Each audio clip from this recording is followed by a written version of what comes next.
নমস্কার, আমি শ্রাবণী।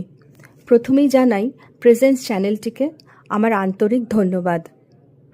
নিজের সাথে ঘটে যাওয়া অলৌকিক ঘটনা শেয়ার করার সুযোগ করে দেওয়ার জন্য এই প্ল্যাটফর্মে। চ্যানেলটি আমার খুব কাছের।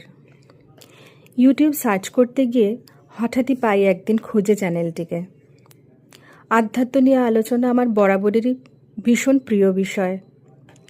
চ্যানেলটি খুঁজে পাওয়ার পর সব অডিওগুলো শুনতে বড় ভালো লাগতে শুরু করে। অভিজিৎকে খুঁজে বার করি। অভিজিৎ ডাকে অবশ্য আমায় দিদি বলে, আমিও ওকে ভাই বলি, কিন্তু বয়সেও অনেক ছোট আমার থেকে, তাই আমি ওকে স্নেহ করি আমার সন্তানের মতো। যাই হোক, শুরু করি আমার অভিজ্ঞতার কথা।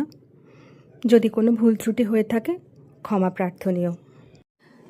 প্রেমানন্দ মহারাজজির একটি প্রবচনে একদিন শুনি মহারাজজিকে এক মহিলা জিজ্ঞাসা করছেন, তার স্বামী কোনো নাম জপ করেন না, বরং ঈশ্বরের প্রতি তার কোনো আস্থাই নেই। মহিলা বড়ই চিন্তিত, কি করলে তার স্বামী ঈশ্বরমুখী হবেন জিজ্ঞাসা করেন। মহারাজজি তার উত্তরে বলেন, তুমি তোমার স্বামীর হয়ে ভগবানের নাম জপ করতে থাকো, তারপর দেখোই না কি হয়। শোনা মাত্র কথাটা সেদিন হৃদয় স্পর্শ করেছিল। চেয়েছি মেয়েকেও ঈশ্বরমুখী করে তুলতে, হাজারো বলা সত্ত্বেও পারিনি। তাই মহারাজজির কথা অনুযায়ী শুরু করেছিলাম ওর হয়ে গোবিন্দ নাম জপ করা। মাস 4 কি 5 হয়েছে, সঠিক বলতে পারছি না। হঠাৎ একদিন ভোরবেলা যখন ঘুম ভাঙে, দেখি আমার আগেই সে জেগে বসে আছে। জিজ্ঞাসা করায় জানতে পারলাম সারা রাত সে নাকি ঘুমোইনি।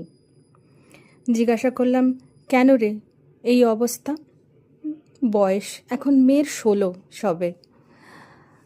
ভাবলাম স্কুলে হয়তো বকুনি খেয়েছে কোনো টিচারের কাছে, তাই জন্য উঠে এরকম বসে রয়েছে ভোরবেলা। জিজ্ঞাসা করে জানতে পারলাম সে আমাকে বলছে, মা আমি তোমার গোবিন্দকে অনুভব করলাম যে। তখন থেকে কেঁদেই চলেছি, কান্না যে আমার কিছুতেই থামছে না। মা এই কান্নাটা তো আমার কষ্টের কান্না নয়, আমিও তোমার মতো গোবিন্দর নাম জপ করতে চাই মা। বুঝতে আর বাকি রইল না কিছু। জীবনের সব থেকে বড় পাওনাটা যেন সেদিন পেয়ে গেছি মনে হলো। গোবিন্দকে বললাম, তোমার অসীম লীলা ও কৃপা বোঝা আমাদের মতো সাধারণ মানুষের কাজ নয়। যাই হোক, শেষ করলাম আমার অভিজ্ঞতার কথা। সবাই খুব খুব ভালো থাকবেন, সুস্থ থাকবেন। রাধে রাধে।